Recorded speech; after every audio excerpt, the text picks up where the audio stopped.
stories of Brisco and Bradshaw. I'm in Bradshaw. That would be the Chickasaw native and Chickasaw Hall of Famer, Oklahoma's favorite son, Mr. Gerald Brisco. And we got a treat today. We got a man who was part of the greatest faction of all time. Greater than the Freebirds, greater than the Four Horsemen. I'm talking about the Cabinet. The Cabinet. The man who created the symbol. The man who was there when the wrestling God phrase was created, because we had too much to drink that day. And they stuck us on camera. Mr. Doug Basham. Doug, welcome to the show. Hey, thanks for having me, guys. I tell you what, this is a dream come true. Ever since you guys started this, I go, I've got to be on the show. I've got to be on this show. I want to be on this show. What do I got to do to be on this show? And I don't even know how I got on the show. I just got on the show. Maybe you guys ran out of people to interview. I don't know. I can tell you how you got on there. I got you on there because I asked John to book you about 6 months, about a year and a half ago, and John said, "Okay, I'll book him," just like he does. I'll book him, and hey, John, we got about no. So finally, I went on social media and I looked you up, and I did it the hard way. I went to whatever those messages are, which I hate those damn things. And when people don't respond, I never get upset because I don't respond from those things either. But I'm the one that booked you. But on that introduction, Doug, he said you guys were greater than Freebirds and everybody else, but he didn't mention APA. Well, John's been kicked in the head a lot over the years, you know, and he has some of that memory loss. He probably doesn't think he was in the APA. I'll soon be hunting Easter eggs I just hid. You think I got some memory loss? Finding stuff you hid a long time ago, didn't know you even had. I was going to say the greatest brother tag team of all time, better than the Steiners, better than Harlem Heat, better than the Funks, better than the Briscoes. Whoa, that's pushing it right there. Oh, wait a minute. What? You say APA, he says APA, and you go, oh, he's been kicked in the head too many times. And I say Briscoes, and you go, that's pushing it. You're picking up the greatest tag teams ever. Come on, we all know that. Well, hey, Doug don't want the repercussion from it, because I do see Doug every once in a while slipping down here to the state of Florida. That is correct. That is correct. Going down, working on my suntan, you know. You wear sunscreen on top of that head, don't you, Doug? What's that? You wear sunscreen up there, right? Yeah, what do you mean? I can't grow no hair. Look, Dad, Doug has already asked me, what's that twice? I don't know if I'm not speaking clearly or what. I'm doing it in a new room, by the way. My internet should be 100% today. I hear you loud and clear. All right, Doug, it's a pleasure to have you on. As John did truthfully say, we've been trying to get you on for ages and ages and ages. We finally got a date where you're clear and we're clear. So, man, welcome to the show. Tell us a little bit about Doug Basham. I know Smoky Mountains where you started. Who broke you in, and what? How did you get hooked on our great sport? Yeah, whose fault is it? What's that? Whose fault is it? As Dick Murdoch says, what'd you get for it? Because the guy should have got 2 to 5 years in prison. If it's that damn Jim Cornette fault, we're going to hunt him down. Oh, no. But he's guilty by association. It's that no good, dirty nightmare Danny Davis, my uncle. That's all his fault. But he's your uncle? Your uncle? He was my uncle by marriage. Yeah, so I got to get that straight. And he cusses me every day for telling me, why'd you let me marry your aunt? Why'd you let me marry your aunt? And I was like, well, my dad, as you're walking down the aisle, warned you once again, and you just forgot, you just didn't listen to him. Anyway. So how long did that marriage last?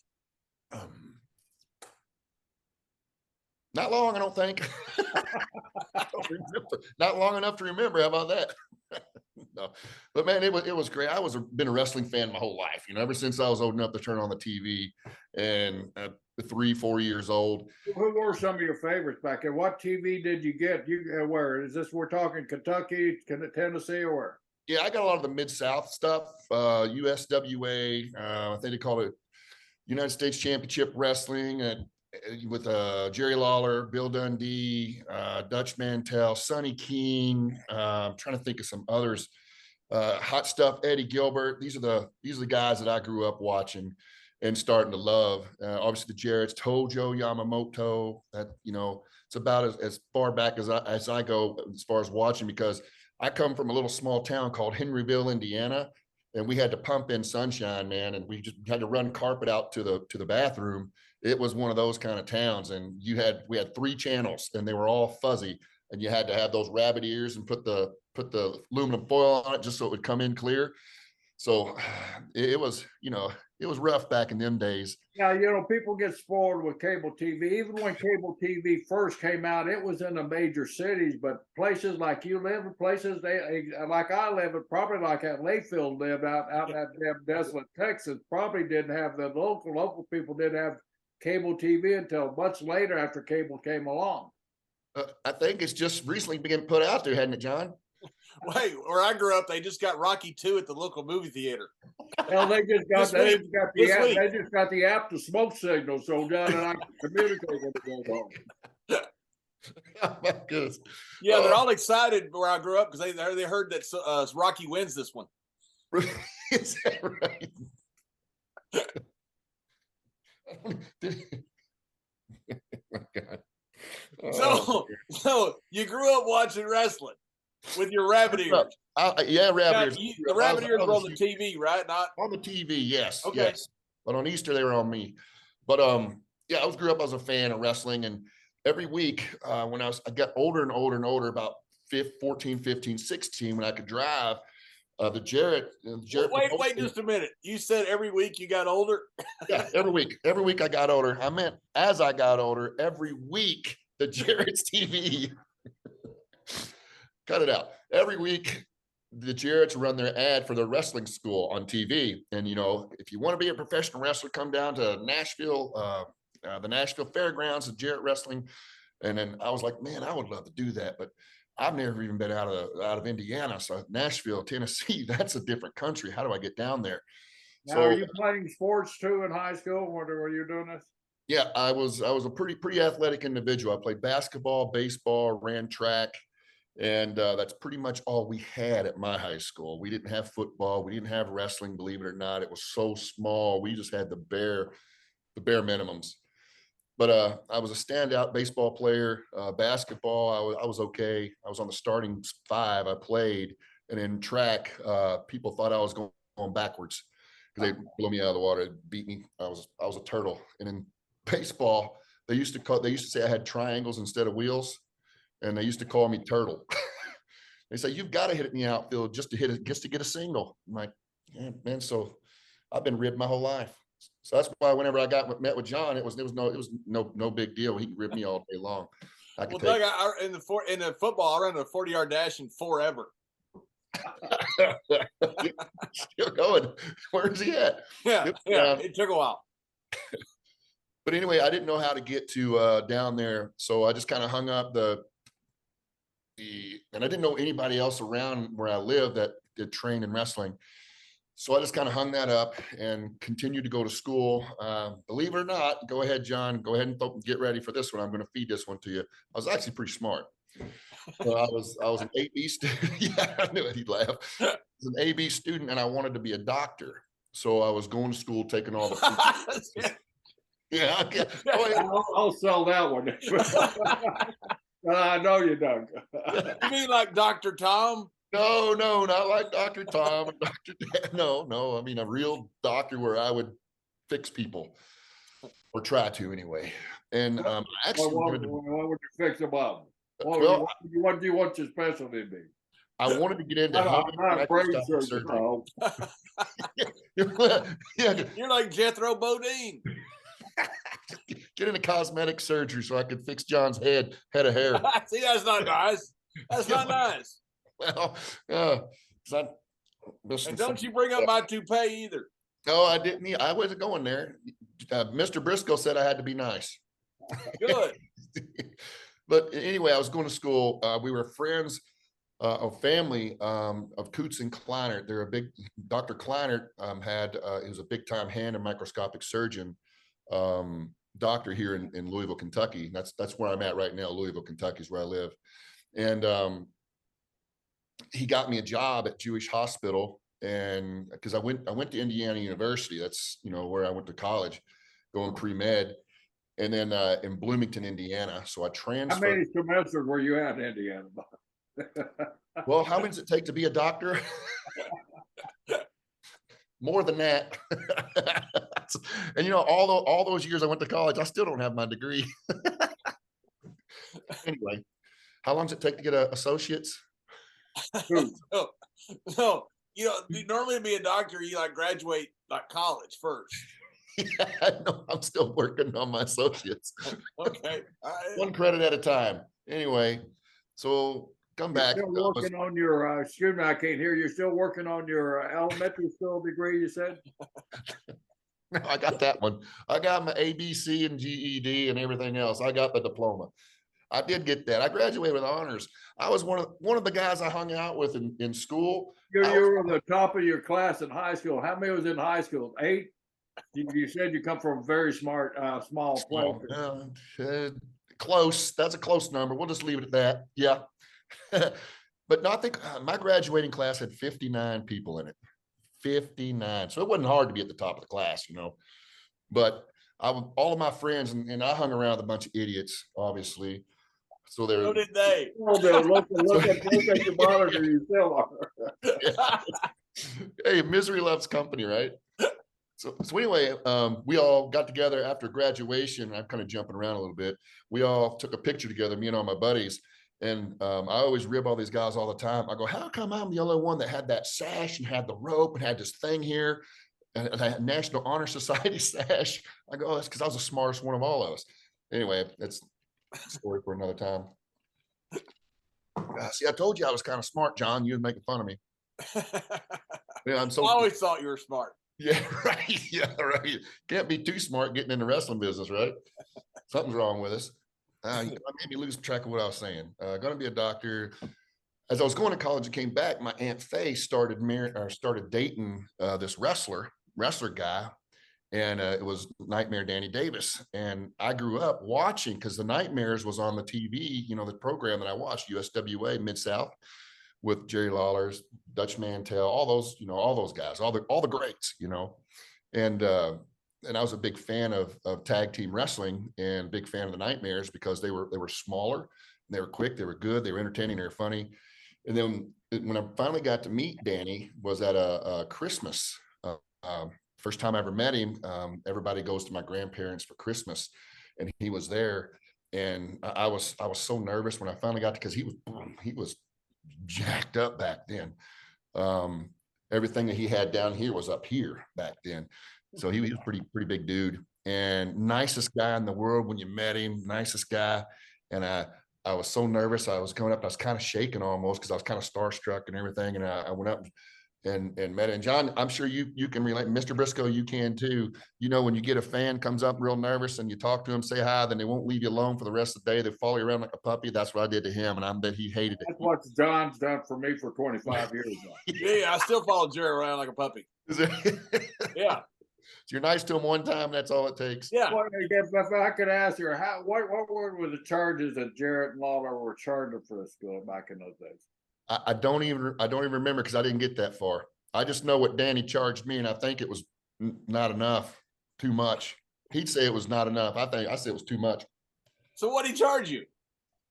Too much. $2,000. It cost me $2,000. Okay, that's about what I paid.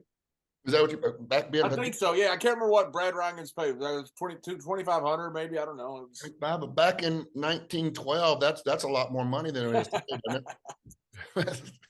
It was right after Jack Johnson had won the heavyweight championship in 1910. See, so you pay. So it's more. You paid more money than I did. Oh, by inflation, yeah, it was like $4 million. It was like $4 million by inflation. Neither one of you paid enough. Murdoch used to do that to everybody came in. So what did he charge you? You go 2. He should have got 5 years in prison. Yeah. He never got tired of that joke. Probably what Danny was thinking too, because when I started, I was good night. I was 6'2". I weighed 160 pounds wet. I was skinny, had no business, but he took my money, obviously, and then started training because he opened a wrestling school in Louisville, Kentucky, in the west end of Louisville, which is, the little bit rougher part of town. And it was just like he had just enough room to put a little 16 by 16 ring in. It was probably the hardest ring I've ever been in my life. John, did you train in a concrete ring too, probably. Yeah, same. Brad Rangers at Trent, Minnesota. Same thing. He had a wall on one side that was right by it in his garage. And you couldn't hit the ropes too hard. You'd knock yourself out on the wall. Well, the two sides, there's two walls you couldn't hit. And the other one was just big enough so you could walk to the restroom. And then Danny had another at the front. It was just big enough to put a desk. I mean, it was small, no air conditioning, no heat. I mean, it was awesome. It was where you should be trained, is the way I think. And then the ring was just as hard as a concrete floor. And when I got trained in, Danny didn't, he didn't smart me up for like 6 months. So here I am getting in there, and he had other people coming in, because when I first got there, he saw that I had a little bit of athletic ability. I was just a small guy, but I took to it like a duck to water. I picked it up like that really fast. And in my mind, I'm sitting here, I'm watching wrestling, and I'm in here training all this, and something just doesn't seem right. I'm getting thrown into this just doesn't seem right to me. And I'd go and try and talk to Danny. He goes, "Oh, you're doing good, kid. Keep doing what you're doing." And then he'd have me come in, and I guess you would call it a private session. He'd say, "Come here, kid. I got somebody here I need you to work out with." So, okay. And he'd get me in there, and I'd get in there, and I would get stretched. Oh man, I would get stretched. And I think he was just trying to see how tough I was, or trying to run me off or whatnot, but I didn't do it. And I mean, there's times there I almost passed out, and almost got my limbs broken, but I stuck it out. And then the day he finally smartened me up, we got into the ring. He goes, "Okay, kid, show me how you sell a punch to the gut, punch to the stomach." And I did it. And I was, oh, and went like it. "Oh, that's not bad, kid. That's not bad." And I got all relaxed, right? And I was like, okay, and waiting for some instructions. I mean, out of nowhere, John, you probably got trained like this too, and probably you too, Mr. Briscoe. Out of nowhere, he turned and he punched me in the stomach so hard. I know he had to felt my spine. He hit me, so I went down. I about puked. I think I pissed my pants. I know I shit myself. Had to. And then I couldn't breathe. I'm like, and he goes, "That's how you do it, kid. Good job." And then, and Danny used to like to drink Old Milwaukee's best beer, worst beer on the planet, I think, other than Coors Light. So I got nothing on that, John. Yeah, I'm just ignoring you. They liked Old Milwaukee because it was $1 a case. Yeah, exactly. And then so he sat down. We had a case of Old Milwaukee and another couple of guys. I remember when a lady in Alabama told you one time, "Buy me a beer." Yeah, we'll get to that one. Coors Light. We'll get the best beer in the planet, and we'll get to that story, John. Oh my goodness, I got a couple of good ones with you. That'll be fun to tell. You get me all lost. I get ADHD. So Danny's dating your aunt at this time also? He's married to her by this point. They're married, and he opened a wrestling school because he wanted to get off the road and be home and be with his be with Aunt Faye, and she was wanting him home, and he was wanting to settle down, and he had these plans of eventually opening OVW, Ohio Valley Championship Wrestling. That was his end game. So he had to start by building, obviously, the school and students and stuff like that. So, and then I guess since I had a little bit of talent or some athletic ability, I don't know if I had talent, but athletic ability, he was kind of making me the baby face of the territory, which he did. And then he got me my first job when I was ready, got me my first job with USWA, which I don't think I had any business being there because I was so skinny. But, Randy Hales, I think Danny may have contacted Randy Hales and maybe, Jerry Lawler and, maybe Jerry Jarrett, and asked him if you'd give my nephew a job. And I had to make a decision because I'm still going to school to try to be a doctor, right? So I had to make a decision. Do I quit college and chase my dream, or do I just do this on the weekends as a hobby for fun and continue college? Well, I decided to quit college and go chase my dream. So, and now I'm here with you guys. So that's how close you were to being Dr. Basham. That is about as, yes, that's how close, that's how lucky everybody is that I didn't become a doctor. So what did your parents think about this? What did your uncle think about this, quitting college? And well, let me tell you the conversation I had with my dad. It was not good. I sat down with Dad because he's proud. My son's going to college, probably one of the only Bashams in the whole Basham family going to college, especially to be a doctor. So I finally, and he's proud of me and everything. And, he's telling everybody my son's going to be a doctor, blah, blah, blah. So I sat down with him one day and I go, Dad, can I have a conversation with you? And he's, all right, sounds everything all right. You okay? Money, got money, need anything? No, I'm good. I go, I want to quit college and be a wrestler. That's how it was.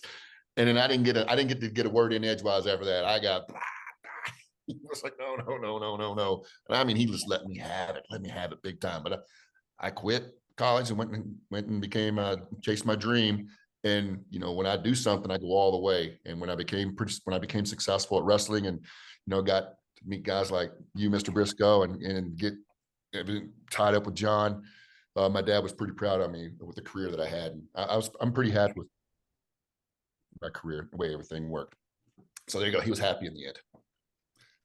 Well, when you quit college, what was the first thing you did after you quit college? Then what did you do? Did you go straight to the territory? When he quit college, Indiana University's grade point average overall went up like a half a point. they gave him a cash out deal on withdrawing from school. I was yet to break a 2.0 though, Jerry. So I was okay. They were glad to see me leave. Get out of here. Got your money. First thing I did is John, I hit the road. I was lucky enough to hit the road and get tied up with a guy named Nature Boy Buddy Landell. And I drove him all around everywhere, from Louisville up to, picked him up in Corbin and drove all over. And I mean, I got to ride with some, you know, Dream Machine, Troy Graham. I mean, Wildfire, Tommy Rich. I got to ride up and down the road. Dutchman. I got to ride up and down the road with some of these guys, and they shared stories. And man, that's so you left rural Indiana and got to drive to all those great places like Louisville, Kentucky, and Tennessee, and go all those big places. I went to some doozy of places. I'm like, where am I? And back then we had maps. We didn't have GPS, right? So I'm sitting here, Did you ever learn how to fold the map since you were going to be a doctor? That must have been an easy course. I did learn you don't read the map while you're driving. I did learn that real quick. You got to pull off the side of the road. But when you say Barry wasn't, I'm talking about riding down the road reading a map. Barry used to do the gimmick where he would get the newspaper and he cut a little bitty hole in it, and like he was the passenger with the newspaper up like this where he could see, and I would be the driver, and I'd lay back my head like I'm asleep, and Barry would be driving from the passenger side, but he had the newspaper up. Guys would come by and honk at us, and I'd be asleep. Oh man, one time I was. I mean, it was a 6-hour trip from Memphis, and Monday night is when Memphis had their house shows. So you would go drive all the way to Memphis, and that night, and then drive all the way back to Louisville, because Louisville Gardens in Louisville, Kentucky was the next day. And I remember coming home, and I was driving by myself, and I was just cruising on down the road, and then Wildfire, Tommy Rich, and Doug Gilbert passed me, and then slowed down, and Tommy was looking at me. He goes, roll your window down, roll your window down. I roll my window down, I'm looking, and as I roll it down, I go, what's going on? He had a beer, he shook it up and he cracked it and threw it, went right through my window, zipped past me, and I had beer cans going all over the car and everything like that. And I'm like, what, the car's going like this? And Tommy's going, he's laughing like that, and took off down the road. And the next day he goes, kid, you got that beer still? Inside my car smells like a brewery, man. I couldn't drive 80 miles an hour. I had to go the speed limit. Hey, did you hear the story when Butch Reed beat up Buddy Landell several times when he wrecked his car? No, this is a good story. Yeah. So, you know, Buddy, hey, baby. You know, he's always combing his hair, you know, and stuff. So Butch Reed gets like a Lincoln, a brand new Lincoln, and he looks up at a red light and he sees Buddy Landell coming, combing his hair in the mirror, and he rear ends Butch Reed in his brand new car. So Butch gets out and beats the hell out of him. You know, Buddy's like, I'm sorry. So after that, guys would try to get Butch drunk, and they'd say, hey, there's Buddy. Remember when he wrecked your car? And Butch would be all drunk, go beat him up again. He beat up Buddy like 3 or 4 times. Poor Buddy. But Buddy was the best, wasn't he? Hey, baby. I was asking him because he could always chop really good. At least I thought he could. Oh my God, could he? He'd leave fingerprints, a whole handprint on you.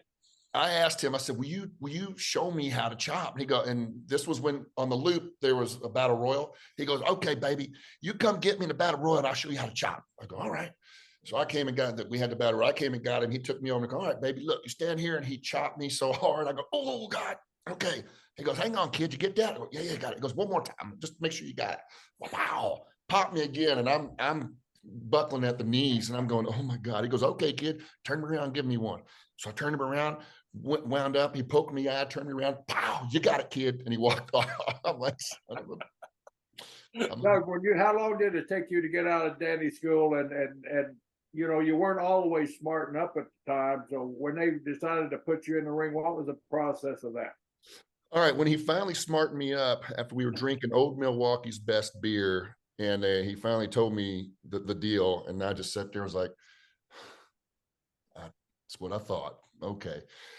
It was probably, it was 6 months in, because the two guys that were there, Danny was helping to train, worked in a little town called Central City, Kentucky. And they were wanting to take me on the road with them. And it was like maybe that next weekend. So 6 months in, I had my first match. And I remember I forgot everything when it came to that match. Only thing I could, and I was covered up, I was wearing a mask, and I think I was the Texas Hangman or something like that. I was wearing blue jeans, and I look like Bradshaw with a mask on, basically. Good looking guy. Because the mask is on. So, and then I was so nervous, I couldn't remember how to do anything. The only thing I could remember to do was a headbutt. So I'm sitting there shaking in my boots. They go to tag me in. I come in and the guy's talking to me, and I just out of nowhere just go wham. It was a shoot headbutt. And I'm like, oh God. And I went to do it again, a shoot headbutt again. The guy's like, tag out, get Troy back in here. So that was my first experience in my first wrestling match ever. Nearly killed the guys and myself, shoot headbutts. So how did you get a job to begin with? Like when you first quit college, how'd you get a job to go somewhere? Or did you already have connections and that was why you quit college? Uncle Danny, I guarantee you, I wouldn't have been able to get a job as skinny as I was, as small as I was. I didn't look like a professional wrestler then. I looked like a basketball player, basically, a 6'2" skinny. And if it wasn't for Danny going to bat for me and getting me that opportunity, I don't know if it would have happened. I would have had to, grow and get bigger and claw. And I owe my whole career to Danny. He trained me well. And then, he brought in, Jim Cornette came in and helped me with other stuff. And then there's another guy that I actually can't say enough about that really helped me a lot with psychology and how to tell stories in the ring. But you guys may know this guy, Rip Rogers, helped me. People can say what they want to say about him. He is who he is, but that guy. We love Rip on this show. Rip came we love him. One of the best guys we had on. Taught me a lot. I can't say enough good stuff about Rip. Can't say enough. He taught me a lot, man.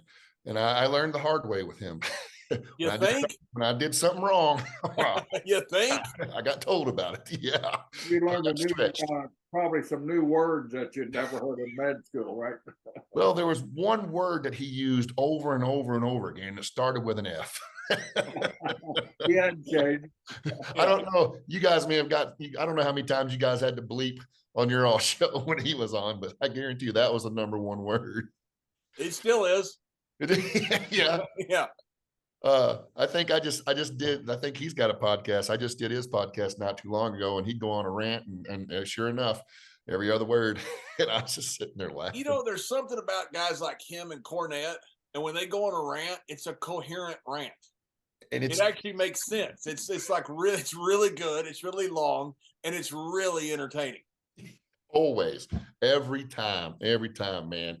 And I always enjoy listening to Rip go off on stuff. It's funny. It's entertaining. Not fun. It's entertaining.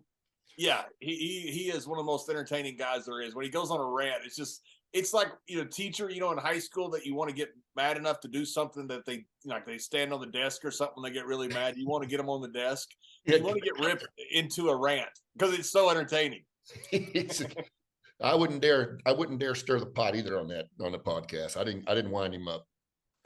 Of course not. No, that's not me. So after Tennessee, you ended up in Smoky Mountain, is that right?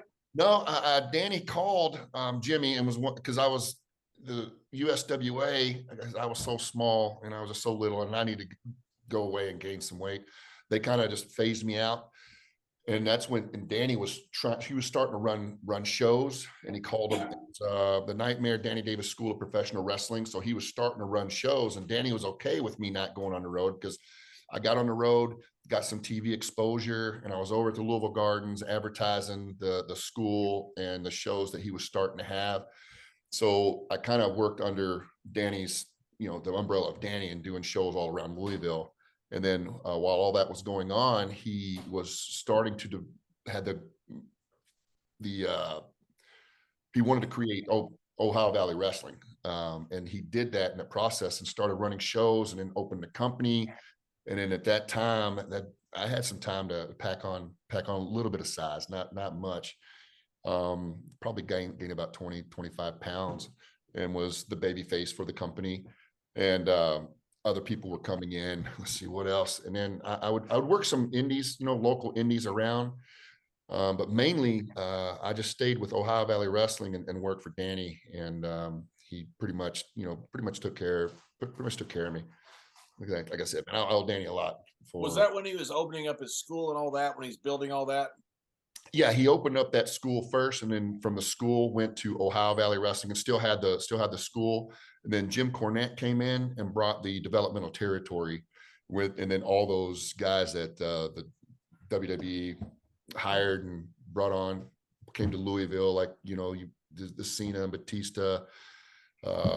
You're part of that. Were you part of that fantastic crew that they had in there? Yeah, and at that time when they all came in, I think I had been, people say I've been in the business for 20 years, but you work one day a month, so that's 12 days a year. You've not been in the business for 20 years. You've been in the business not even a year. But I had been around the wrestling, and for 7 or 8 years, I made sure that I was in the ring at least 4 times a week, whether it be training and then TV and then Ohio Valley House Show. So I was getting a lot of experience. And then when those guys came in, I had about 7 or 8 years experience. So Danny was using me, Nick Dinsmore, Rob Conway, and Danny Basham, Danny, to help train these guys to get them ready to move up. So yeah, I was a part of that I guess you could that class, because I got under contract, and basically I don't want to say I trained them. I didn't train them. I worked with them and helped them. Hopefully helped them. You're being trained basically the same time they were being trained, though. That must have been the sight, because so much talent there, and even at an early age, you had to see, man, these guys are good. These guys are going to make it. What a class I'm involved. I didn't say that about all of them. Some of them didn't make it. But yeah, you could tell when some of these guys came in, they were so naturally gifted. And like when Cena, he came in, he was just that big dude, but he was so entertaining. He kind of had that it factor when it come to promos and stuff like that. His wrestling was a shits, but he got better as it went on. And the guy that surprised me the most was Randy Orton. And when he came in, he was a skinny fat kid. He just was lazy. He just I'm just here because I don't know what else to do. He's just a young kid, and he was okay at wrestling. And then all of a sudden, he just flipped the switch, and one of the best workers in the business now. I think the kid really surprised me. You mentioned John. Those of us that are fortunate enough to know John backstage, John's always been a very entertaining guy. When he first came in, that was he like that backstage, or was he the guy that kind of kept the locker room loose, or kind of tell us his demeanor for that time? No, John was always a good guy. When everybody comes, a lot of them, when they would come to Ohio Valley, they come in and they're kind of to themselves, and they, see how the locker room is and ease their personality and ease yourself into the locker room, because that's just what you do. And he would crack jokes, and he was funny. He was quick-witted, and he was very entertaining. And he kind of won everybody over with promo days. We'd have promo days, and he'd get up there and he could just cut a promo for hours on end. And I remember he cut a promo about midget go-kart racing, and it was so entertaining, and he mixed it into wrestling somehow. I don't know how he did it, but I never laughed so hard in my life. And from that point on, everybody always wanted him to cut promos, and Jim Cornette saw that and saw something there, and John's John now, Again, like I said, but his wrestling was a shits, but you don't have to be the best wrestler. Speaking of go-karts, one time in South Africa, John nearly killed me on a go-kart on purpose. What? He tried to T-bone me, but he couldn't catch me. I actually hit him at one point and landed on top of his go-kart. A golf cart. Wait a minute. Was it a golf cart or go-kart? Go-kart, whatever it was. Yeah, we were in like Pretoria, South Africa, and we found this go-kart race. And so me and Jerry are out there in these go-karts. Tony Gurria's out there, a bunch of guys, and I'm trying to hit Jerry in my go-kart. And the guy's screaming at me, going, no, don't wreck my carts. Don't wreck my carts.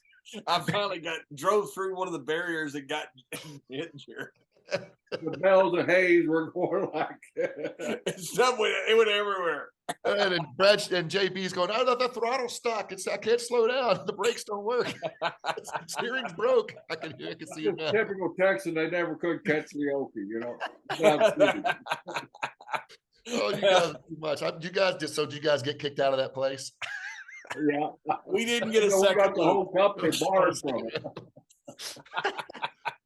Speaking of entertaining, one of my favorite on this show here, one of my favorite episodes that you guys, I mean, all of them were great and good, but one of my favorite episodes that you guys did was the Q&A with Taylor Williamson.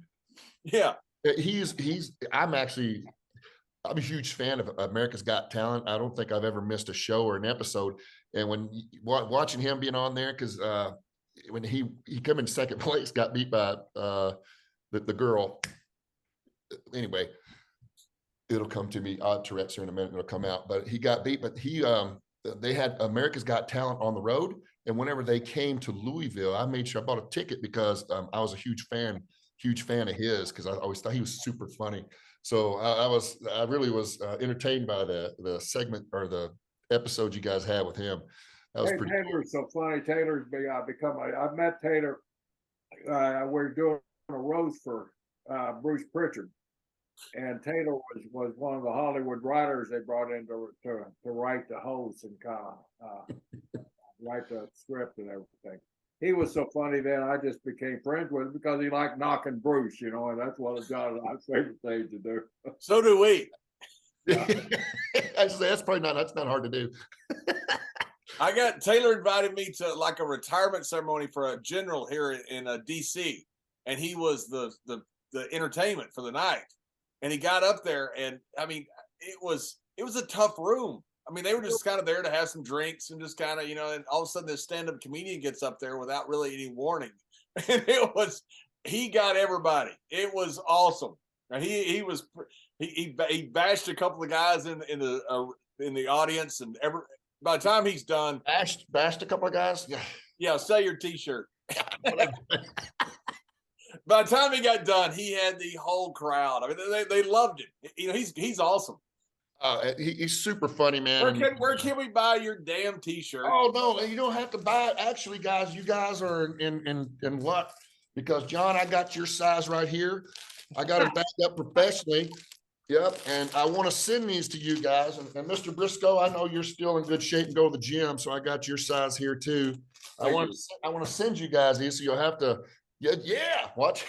Hey, Doug. Ron, I saw Ron this past week, and he goes, "You lost weight?" I said, "Yeah, mainly in my arms and neck."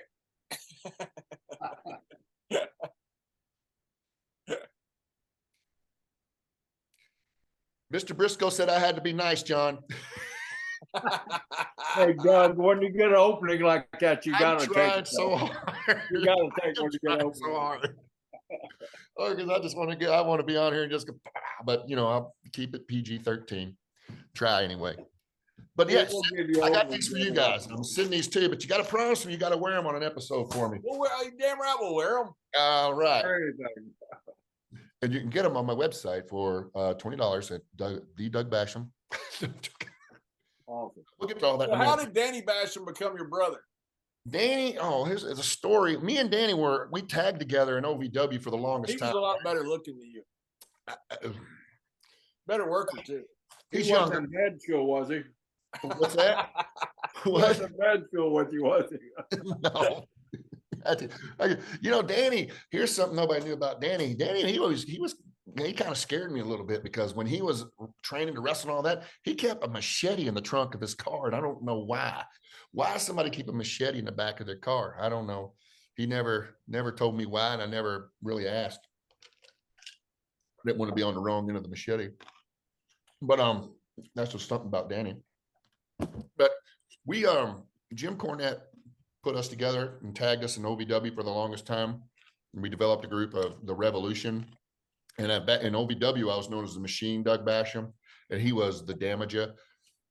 I don't know what a Damager is. I don't even know what that means. I think it's some rap stuff because he liked that rap music.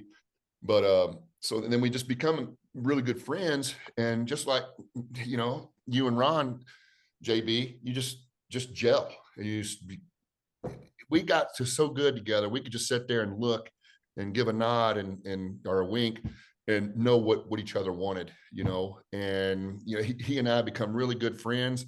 And just like, in Mr. Brisco, when you travel up and down the road, you're with that person more than you are your family. They're kind of like your road wife or your road husband, whatever you want to call it. You're married to them and spend more time with them. And we just became super, super good friends. And I feel so bad for him because I've got him into some situations he probably didn't need to be in because he was guilty by association. John, you know what I'm talking about. Can you share some?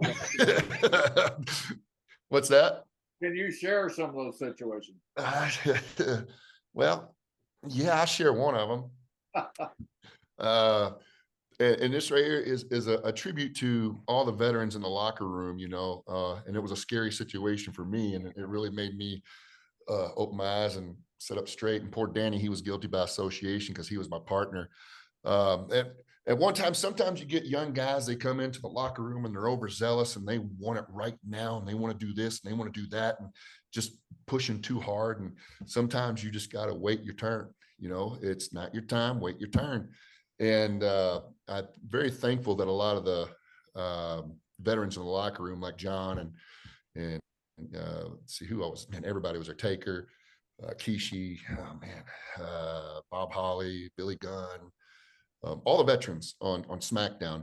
And I think we were in Australia, or Germany, Australia, I can't remember. And Australia. I remember. Yes. And there's this Mr. Brisco, you know this, and probably people watch him, but there's this thing called the hot seat, and you don't want to be in it. And if you are in it, you better shut up and listen. and poor Danny, I'm sitting in the seat, and all the veterans were talking to me, and I was listening, trust me. And poor Danny's sitting right there getting residual heat. And so there's a story. I'll just leave it at that. I'm gonna stop there. We'll just leave it at that. Well, I tell you what happened later was I mitigated the problem in the hotel with Chavo and Eddie Guerrero. So that's the story you were telling me earlier, right? That's right. Yeah. I don't remember what happened. You guys had something in the ring that went awry, whatever happened, and I see Chavo and Eddie, and I think a fisticuff match is probably about to happen. So I went out and said, guys, can we do something to settle this down just a little bit? So I sat there and talked to them a while, and finally they kind of came off the ledge. And not that Guerreros love to fight or anything. What I find amusing, Doug, is JBL becoming a mitigator on something like this. If he's mitigating, oh my God. That's true. There. Oh it was late at night. I don't remember what time, but I look out and I see Chavo and Eddie. They were headed toward you guys, I think. And I stopped them and said, guys, we need to settle this down just a little bit. And they end up talking to you and everything got worked out just fine. I'm pretty sure it was something I said because I had and still do to this day, and it's just me, a bad habit of letting this thing not have a filter and diarrhea of the mouth. Things come out and I go, oh, wish I could take that back. With that Latin temper, Gerald was always ready to drop his gloves, because him and Kurt, I mean, here's an Olympic champion, and John was involved in that one. So I was there for that too. I was there. I Eddie, remember. would you ask Eddie, he's an Olympic champion or something like that, right? Oh yeah. But they had gotten into a fight at Gorilla when they came back. I didn't know what happened, but a fight's going on in the locker room in the hall. You can tell by what the noise and those are fighting. So finally, Laurinaitis had gotten between Eddie and Kurt. Kurt was outside the dressing room. Eddie was inside it, and I was dressing right by Eddie. And Laurinaitis shut the door, and so that separated Kurt and Eddie. So Eddie comes back and sits down, and I could tell by the noise that's going on that when they came back, Eddie had tried to leg dive him. And so I'm sitting there looking at Eddie, and he's not looking at me at all. He's just looking at the door, just mad as he could be, breathing so loud you could hear him breathe. And I'm sitting, 1 foot from him, and I'm just sitting there looking at him. Finally, I said, "Why would you leg dive a gold medalist?" And without looking at me at all, he goes, "Because I'm stupid." Yeah. It was great. Then he finally started laughing. Yeah, I was there. I remember that. I didn't see it. I saw the after effects of it. I told Eddie later. I said, of all things, I said the guy, Kurt wasn't just really good. Out of 8 billion people on the planet, he was the best. As in the best. He was better than 8 billion people. You can punch him, hit him with something. Don't leg dive him. He's a wrestler. Do you remember the time, speaking of Kurt, do you remember the time Kurt and Brock got in the ring? And Mr. Brisco, I think you were there too, got in the ring, and they were kind of going at it a little bit, and Vince comes that was a Fargo. I got in trouble for that too. That was Vince screamed at me for 3 days over that. You let all that money go after each other. Millions of dollars of pay-per-views. Right, Doug? Yeah, what was that? You were a witness to that, right? Oh yeah, I was the side of the ring, and you had everybody was around the ring watching, and Vince comes down yelling. Everybody scattered, like everybody just took off and scattered and got left, like a riot. It was funny. Well, it wasn't funny then, but it's funny now. And he was coming down yelling and screaming. Good times. And it was funny because the boys had been trying to stir that up for months. And the minute Vince comes down, nobody took credit for it. Like, I don't know what they're doing. Why would they do that? I was nowhere to be found. I was gone. I was out of there. Kurt and Brock had called me for months saying, "Hey, the guys are really on me. What do we do?" And I kept saying, "Hey, if you guys really want to go at it, I'll get you a high school gym or a college gym somewhere, and that coach will be glad to have two champions come in and work out their problems and everything. But don't give the guys the satisfaction of egging you on and one of you getting hurt." And sure enough, Fargo is a place where there's great amateur tournaments. Both of them were Fargo champions at one time. So that testosterone is running real high on both of them. And that finally the guys won out and they're in the ring and they're going. Well, that was a sight to see, man. I was sitting there like, ooh, this is going to be good. Doug, Kurt asked me one time, he said, "Hey, can I ask you a question?" I said, "Of course." Some guys were just doing some ha-ha in the ring with him, nothing major, just kind of ribbing him, but he didn't really like it. And he goes, what do I do? And he was expecting like a professional wrestling answer, something, because he's asking, the old guy, me. And I said, "You're a gold medalist." He said, "Oh yeah." And all of a sudden it occurred to him that this could end really fast. And sure enough, that night I got all the boys. I got Taker. I got everybody. I said, "Guys, you might want to watch this." And sure enough, they played a little ha-ha, sticking a thumb in him, or something. And Kurt starts taking them down. And then he just quit. And that was all. It was all over. Some of us, it takes us a little bit to learn. Some of us, it takes a little bit to learn. But when it comes down to it, man. So you and your brother are in Smoky Mountain with Jim Cornette. Who were some of your nemesis at that time? Well, we didn't make it to Smoky Mountain. Smoky Mountain dissolved before I even had a chance to get there. Danny made a phone call to Jimmy right after I got finished release from USWA, or they kind of was finished with me. But Jimmy was, I guess at that time, the history, I guess, just money ran out and he was getting ready to dissolve the company.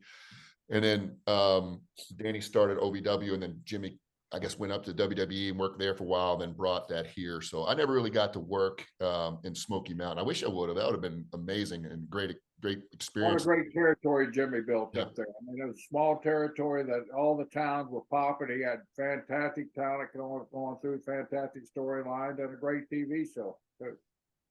Hey, I'll put a caveat on this to begin with, because I love Cornette. I love Jimmy. I always have. I've gotten along with Jimmy since the first day I met him. So does Jerry. What'd you think about working with Jimmy? Well, I knew who he was when he first came in and all that, and then I knew him and Danny were friends too. But I didn't know how to take him when he first came in, because he looks like he looks, and he's smart, and he's in there trying to teach, and then all of a sudden he goes off on the rails. He goes out and grabs a baseball bat. He hits windows and breaks windows, and then he breathes real heavy, and he turns 5 different shades of red, and he calms down, and then he sits there and talks to you, and he always talks like it's the same all the time. He had the same pitch all the whole time, and then I just didn't quite know how to take him at first, and I'm like, man, who is this guy, and what is wrong with him? But the more he was around, the more I got to learn or be around Jimmy. He knows his stuff. He knows his stuff. And then I just learned from him. Jimmy, people can say what they want to say about him. Some people like him, some people hate him, some people hate to like him, some people love to hate him. I'm one of those guys. I'm glad I got to be around him, get to know him, and I'm one of those guys that love him. So yeah, I'm one of those guys that love him, man. He what a brilliant guy is. And I'm fortunate I've been around Jimmy a lot, real close, working backstage with him at the WWE. He is a brilliant man when it comes to this business, and a brilliant man outside the business too. Yes. And I've had the opportunity to actually spend some time with him outside. I've been to his house. I don't know how many people know I've been to his house or not, but he doesn't let too many people there. I've been to the Castle of Cornette, and it's amazing. He's got this place up in his attic, and it's all kinds of wrestling memorabilia. It's I've seen pictures of that. Can you describe that? The pictures I've seen, it's kind of like a walk of history. You just walk straight at one end. It's the ancient history. By the time you get the other end, it's the WrestleMania and all the showbiz. Oh, it's awesome. I mean, if you're a wrestler like we are, or even a fan, you'd walk in there and just be in awe. But if you guys ever got to go there and look at all this history and stuff he's got put everywhere, you'd sit there and you'd be in awe. What has he got? Like a lot of posters, pictures? What has he got? Posters, pictures, articles, magazines, you name it. He's got it all. Things from all original, Don. Everything's original too. Yes, he's got everything that he's ever been a part of. It's in, of course, I think may have made some copies of stuff too. And he's got every program that he's ever been a part of or show and all that. He's just got a wealth of history there. It's amazing. And the guy's got a memory. He doesn't forget anything. You can ask him something, he'll pop it up like that. I don't know how he does it. You remember back in the 90s when they were in the Attitude Era, when they'd have Jimmy just go on a rant just for no reason. Remember that, Jerry? They'd have Jimmy just go on a rant, and they'd just film him. And for like 4 or 5 minutes, he would just go on a rant by himself about something. And it was awesome. Or about nothing. That's right, or about nothing. So we need 5 minutes to kill. Jimmy, go. Literally, he was so good. They said, okay, Jim, just go in there and go on a rant. And we're going to film it, and we're going to put it on television. And he'd do it and nail it like that. He was awesome. Drop of the hat. He wouldn't miss a beat. Jerry, you want to hear a story about the first time I met JBL? Please tell me. First time I ever met JBL was down in Ohio Valley Wrestling, right? He came in and he was rehabbing I guess you break your forearm or? I tore my bicep. Tore his bicep. Many injuries he had back when he was Tore his bicep. And here he is, this big rugged looking Texan, right? He comes in and he's just kind of owns the locker room because, it's just his personality. And he and Dan, did you know Danny before Danny before his first time you ever met Danny? Yeah. Well, you wouldn't have known Mr. Brisco because JBL comes in there and he and Danny just I thought they knew each other from. I love Danny. Oh, I mean, they just whatever. And I don't know what the hell Danny told JBL to do to me, but I think Danny must have he must have got off on seeing me just get the crap beat out of me, I guess. I don't know. But I remember the first time we had to get in there with JBL, I was like, oh man, this guy, because everything you did, John, it just looked like you were killing people. And here I am nervous, going to get in there and work with the guy. And the clothesline from hell, it just looked like you just you just kill people, kill them. And I remember, because I don't think I ever told you this, I never would, but I can now, because I don't think you'll ever get your hands on me again. But maybe I say that now. But I remember he's going to take that clothesline from hell, and he says, look, just as soon as I hit you, disappear. If not, your head will disappear from your shoulders. I'm like, well, okay. He comes in, and it's just a shoulder, it's just, the way he does it, boom, and comes in. And when I was nervous all the way up to it, and I'm like, yeah, oh, well, that wasn't bad at all. Oh, I think I like this guy. That was about my first experience. And then got to actually, when he was, I think Ron came down with you, didn't he? He did, yeah. And then got to ride up and down the road with him and Ron, and got to know him a little bit. And here, I love the guy, man. I know a lot of my WWE career. I owe a lot to JBL for helping me get boosted up to where I am. And I remember we did me and Danny did that tough enough thing where we had to keep the kids from getting the flag. And just before, I've told this story a couple times before, but just before, and you know how we do it, Vince gets everybody up there and they'll walk through the segment so the kids know where they're supposed to get in and out and all that. And then they leave and go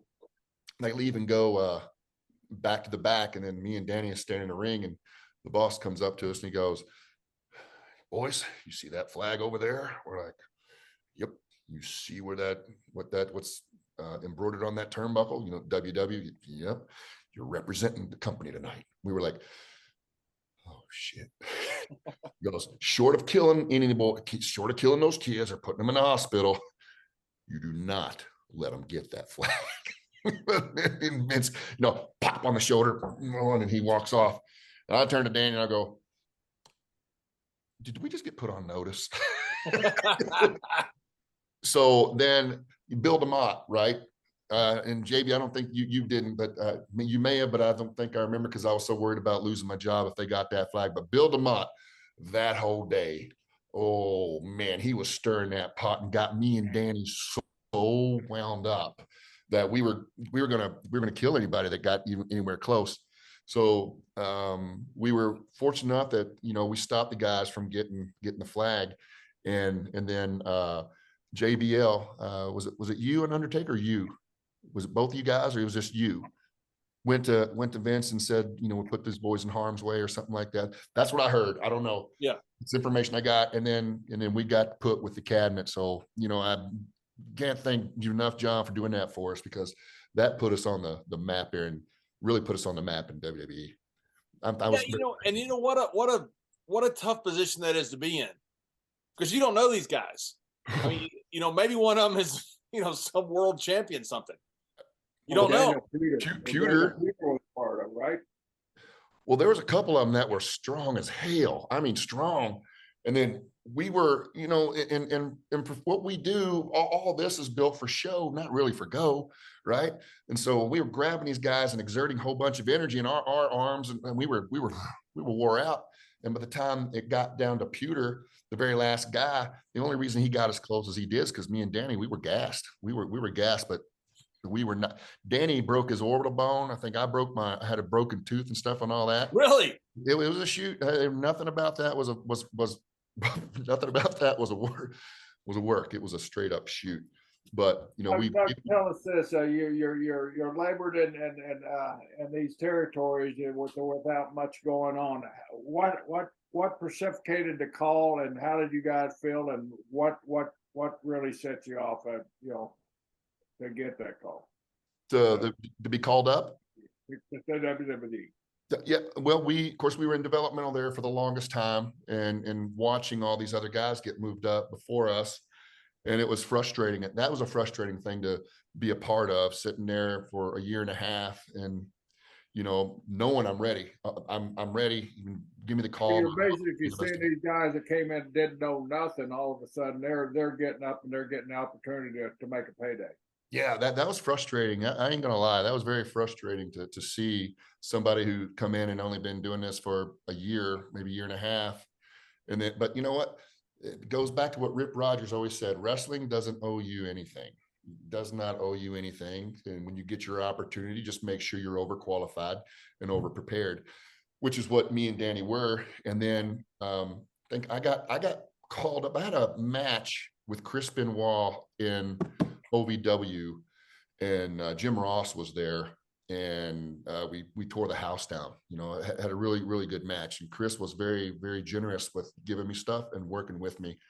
And then Jim Ross was there and saw that and got me called up to get a good look, and I did some loops.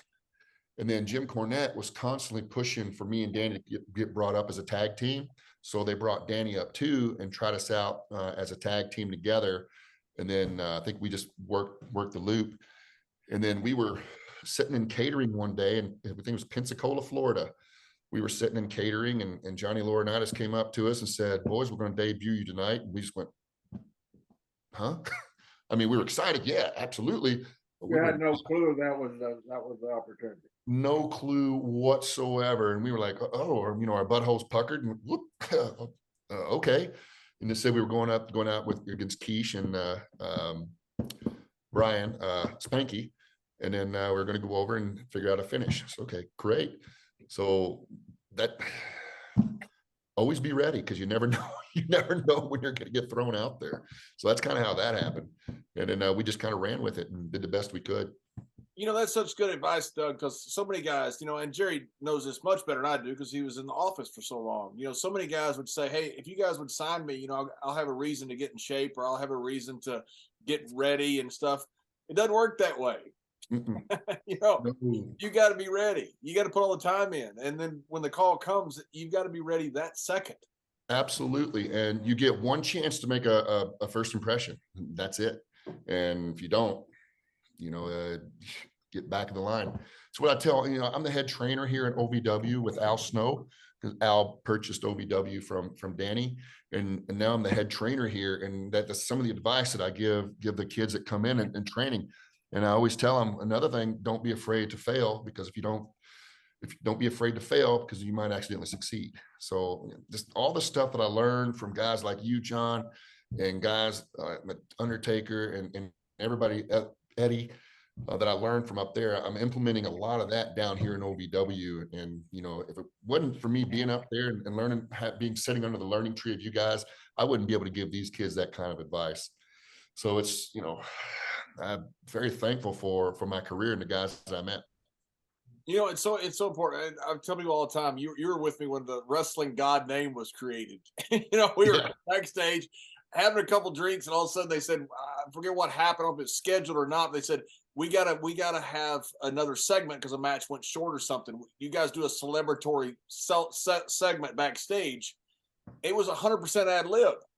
Was that when the champagne? We were all sitting there and bottles going everywhere, and I was trying to squirt you with the champagne bottle. That's right. You guys were ribbing me, squirting me with the champagne in the face and everything.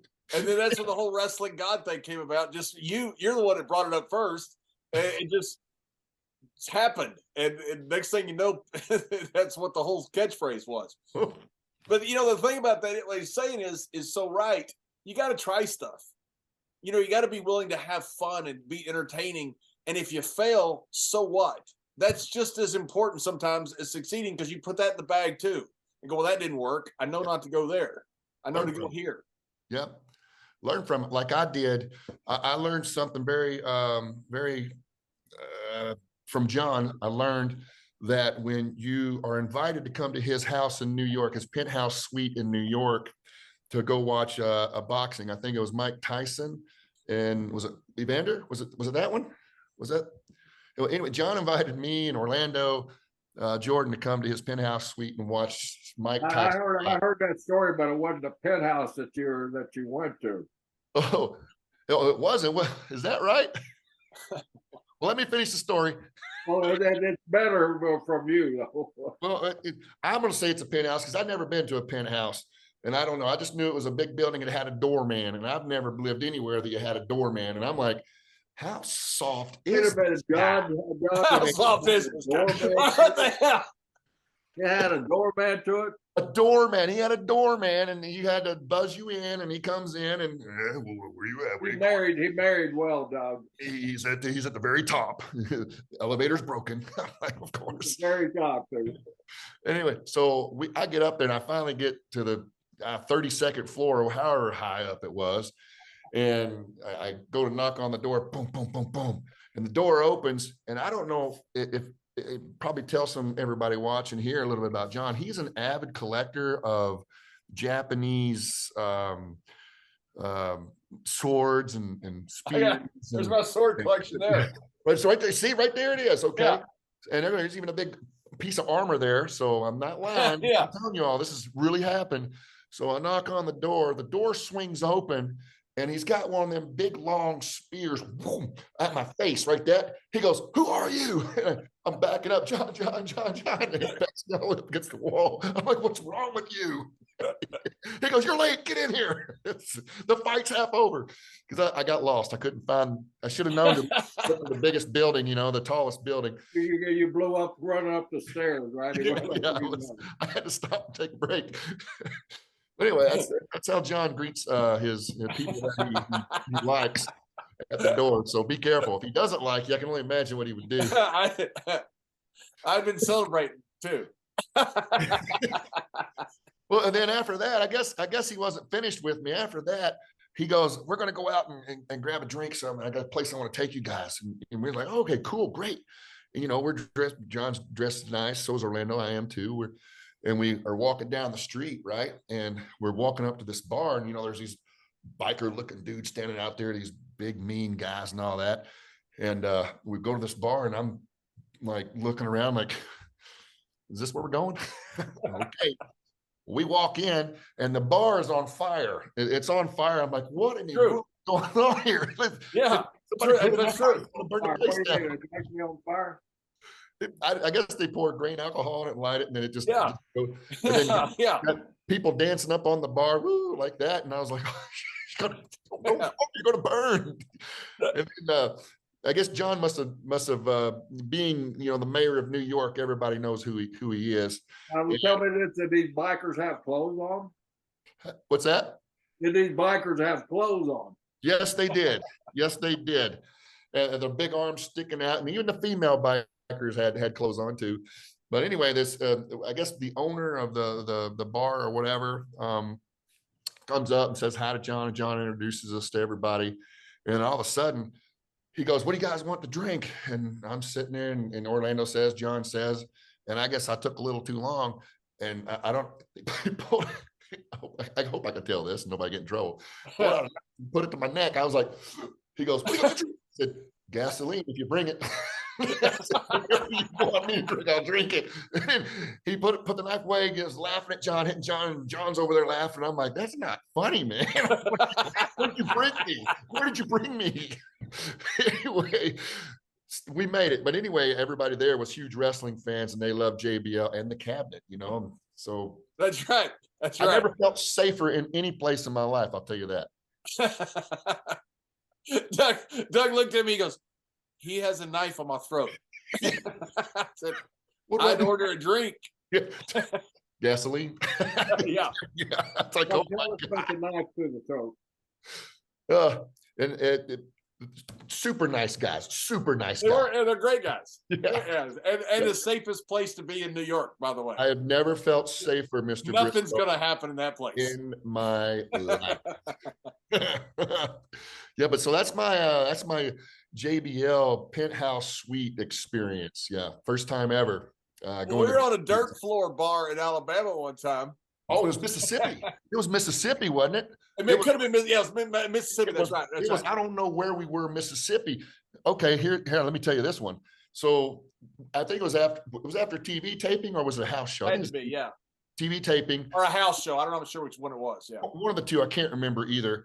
But and we get back to the hotel. One of the only few hotels in the area, And JB's like, I'm hungry. We're gonna get some food, grab a beer or something.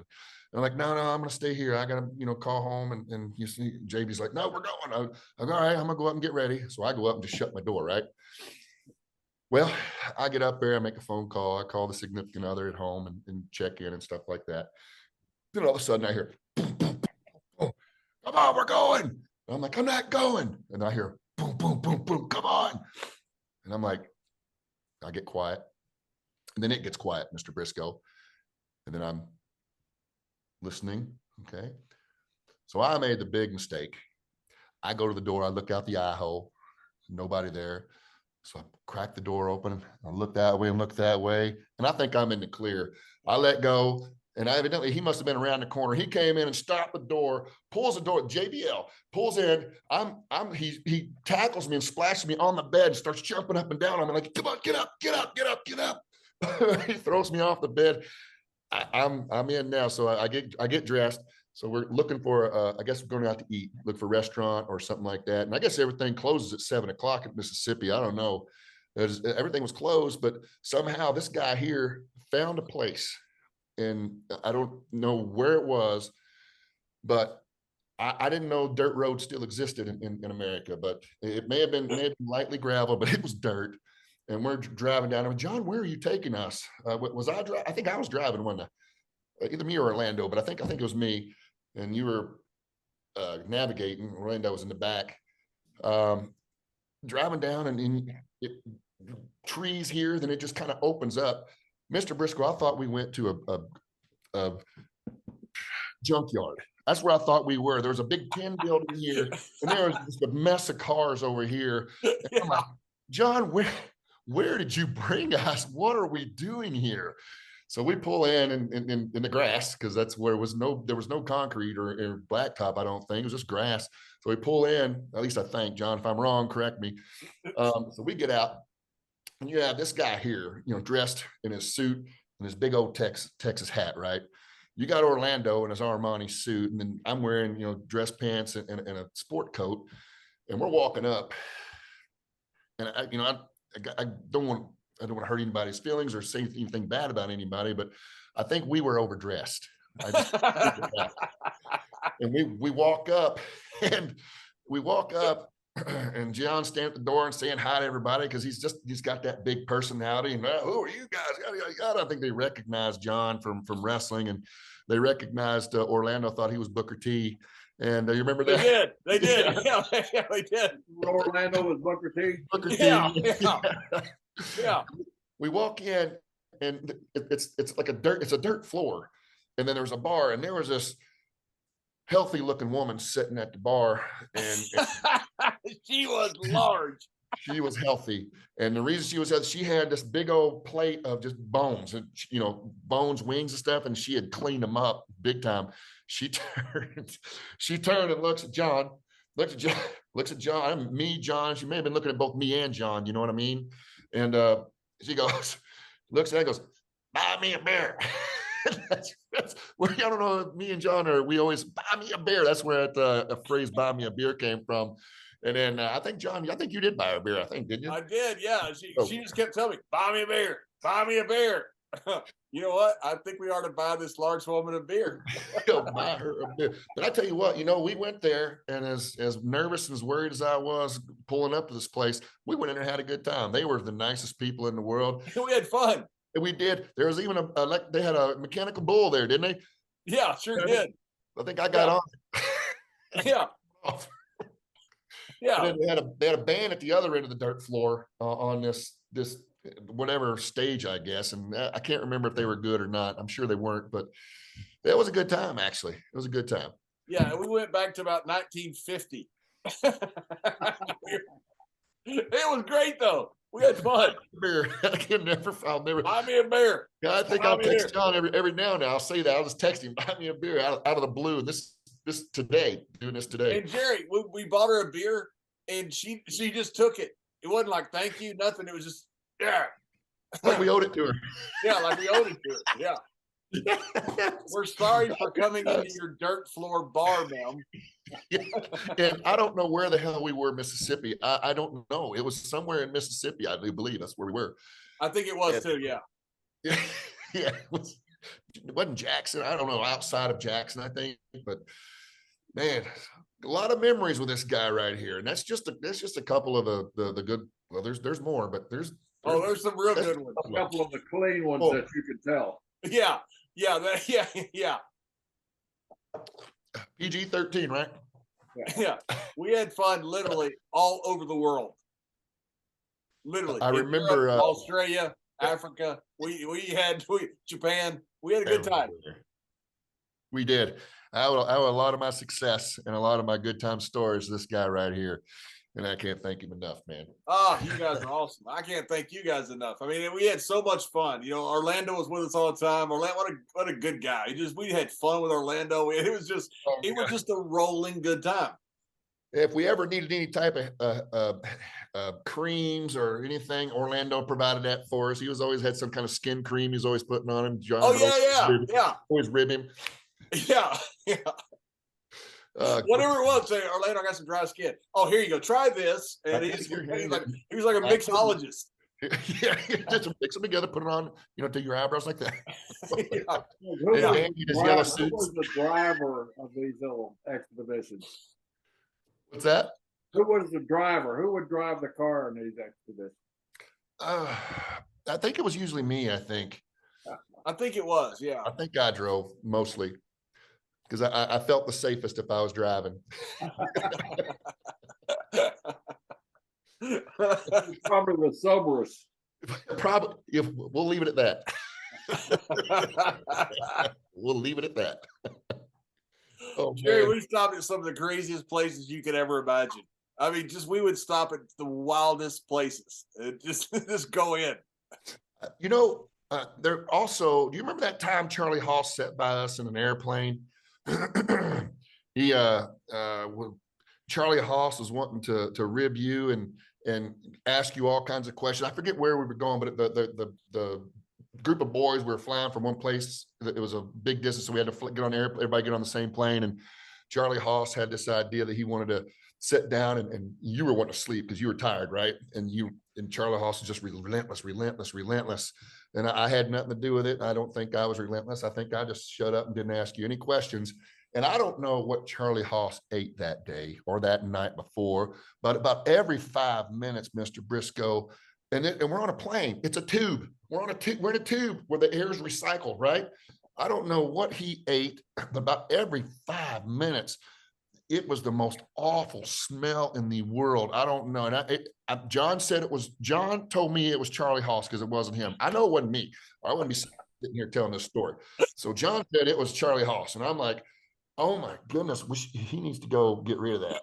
So to this day, I mean, I don't know what Charlie ate that day, but my goodness, it was bad. It was bad. And John told me it was Charlie. It wasn't him. You got to believe John. I believed him. He was my boss, so I had to believe him. It's funny. So Charlie sat down and wanted to rib me, and all of a sudden these crazy smells started coming out. Stay here right beside me, Charlie. It was too late. We couldn't move. The plane was already going. I mean, I wanted to move. It was that bad, but it get out of the plane. It didn't matter if I was in the middle, right back, the middle, or in the front. Everything circulates. Oh man, it was really bad. Good times. Those long flights, especially back in the day, they were wild. I mean, they were wild. Good times. That's all. I'm just going to leave it all. I'm going to leave it there. I remember one time I'm sitting up front, and I'm sitting, and Marcia Clark sits right beside me, and it's right after the OJ trial.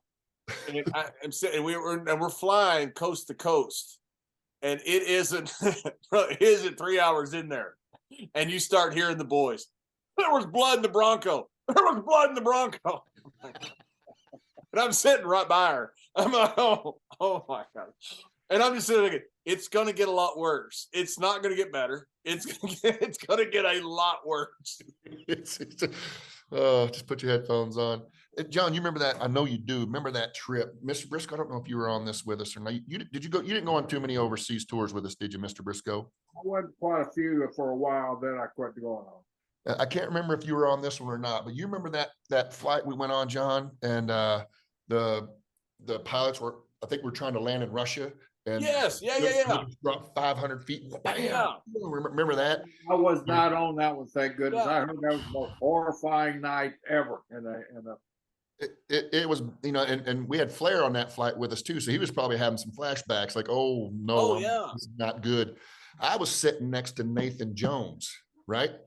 And I had taken an Ambien to help me sleep, prescription, I had a prescription for it, and to help me sleep. And I woke up and I'm out, right? And I could feel myself, going like that. And my tray was pow, slamming back and forth. And it kind of woke me up. And I woke up, I turn and I look up at Nathan. This guy was white as a ghost, and Nathan was a big guy and kind of scary because I didn't know what was going on up there, and he was white knuckling the seat rest there. And I'm looking at him, I'm like, oh, this is not good. And then all of a sudden I just fell back to sleep. And then I wake up the next day, or when I woke up, and I'm pretty sure I know who did it. I'm sitting there laid back, and I wake up and I got all kinds of chips and crumbs all over me here. I wake up and it's like that in the bag. You wouldn't know who did that, would you, John? I wouldn't have any idea. I didn't think you did. A bunch of potato chips all over you. I got all kinds all over your shoulders. Everywhere, all over me, Yeah. So it's a wonder I still have my eyebrows. I figure if we're not going to die in the plane crash, at least got to have some fun. We landed in that freaking blizzard. Yeah. They couldn't find the runway. They had to keep going up. That's right. And the pilot's going, this is about our last chance to hit the runway. And we're like, oh my God, we're out of fuel. Like, And we finally landed. Remember, they opened up the door and that snow just came blowing in the door. It was a blizzard. And the Russians were there with automatic weapons. Well, we landed in Russia. It was in Russia we landed in, right? That's right. We landed in Russia because whatever happened, we're out of fuel, or I don't know what happened. We got stuck I don't know. We landed in Russia. Redirect on our way to Korea. Yep. Korea. Yeah, that's right. We went to Korea, Japan, Malaysia, then Australia, and then back we went all the way to Perth, which was Nathan Jones' hometown. And remember, that's the night he walked out. He did. He said, "I'm staying here. I'm not going." Yeah, I remember. We got all the way down to Perth, and we had that. We'd almost had the plane almost crashed. We fly to Korea. Then we fly like 8 or 9 hours, wrestle the next night in Singapore. Then we fly like 8 or 9 hours and wrestle in Perth, all the way other side of Australia. And Nathan Jones just literally grabbed his bag and walked out. He was his town. He was going over, and he had enough. Did he tell anybody he was leaving, or did he just disappear from? Yeah, he said I was sitting close to him, and he said, "Guys, this is it for me." And he grabbed his bag and walked out. And Malenko, I think Malenko was the agent, and I told Dean, or somebody told Dean, Nathan Jones just quit. And he goes, "What do you mean he quit?" I go, and you could see this huge man walking out with his bag, walking out backstage. He just got his bag and walked straight out. We never saw him again. Yeah, Dean, go stop him. Go get him, Dean. Yeah, go stop that man. Go stop him. You can go, sir. Oh man. Nathan was, he was in solitary confinement or something down in Tasmania for, I think, several years. Yeah. Well, didn't he? He was driving the getaway car, right, or something like that. I don't know what happened. I know they treated him pretty bad. Yeah. Have either one of you guys ever been to Tasmania? No. I was there twice when I worked Australia for a year. Man, there ain't nothing down there. Really? Well, that's where Nathan was in prison for years. They stuck him in solitary confinement. I think they treated him pretty bad. Man, he asked me one day, Doug. He told me, he goes, "Can I talk to?" Because we actually worked in one of those prisons down in Tasmania, and if he was in one of those prisons, man, it was the barbaric. It was like the old barbaric days of prison work.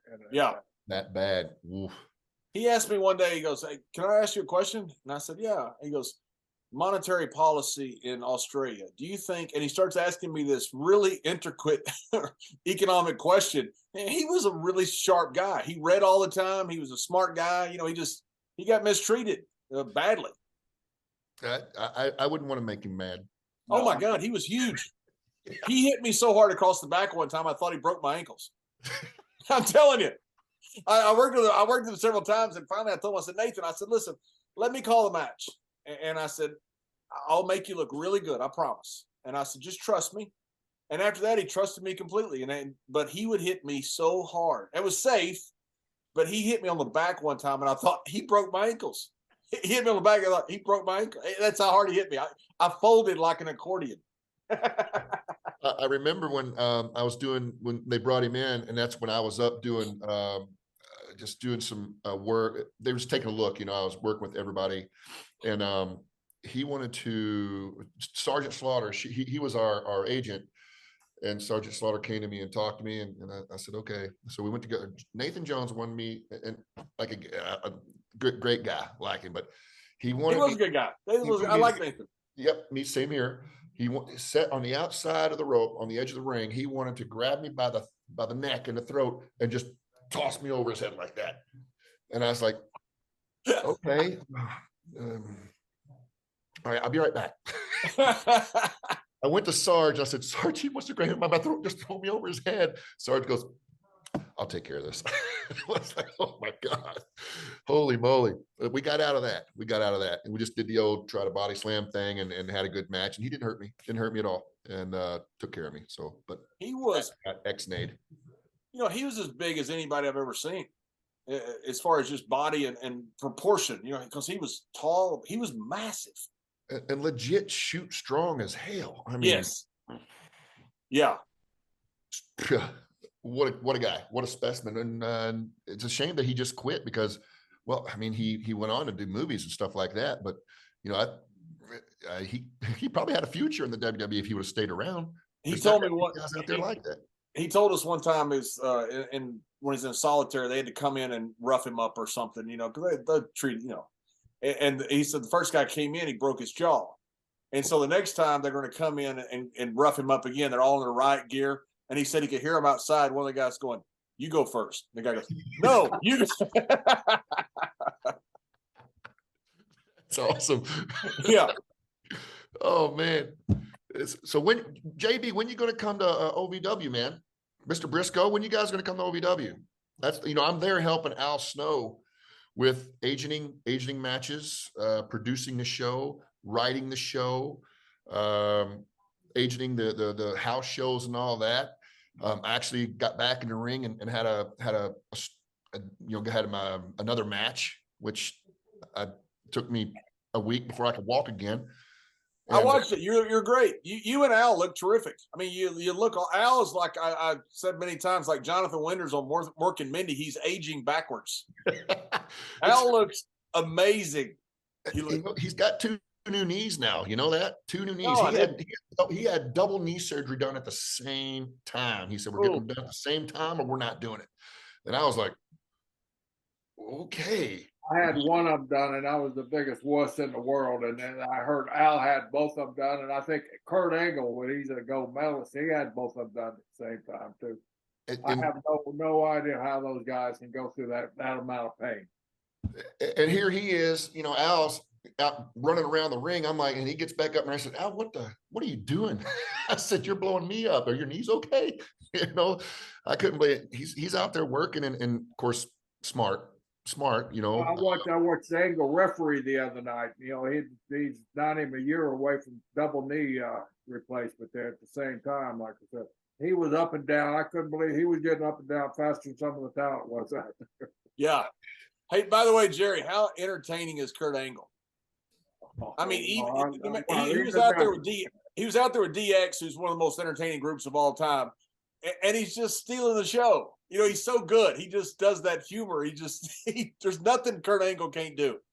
And man, when he came on the scene, he just took it by storm. You know what I mean? Yeah. It's like he came out of left field. He came out of nowhere, and then boom.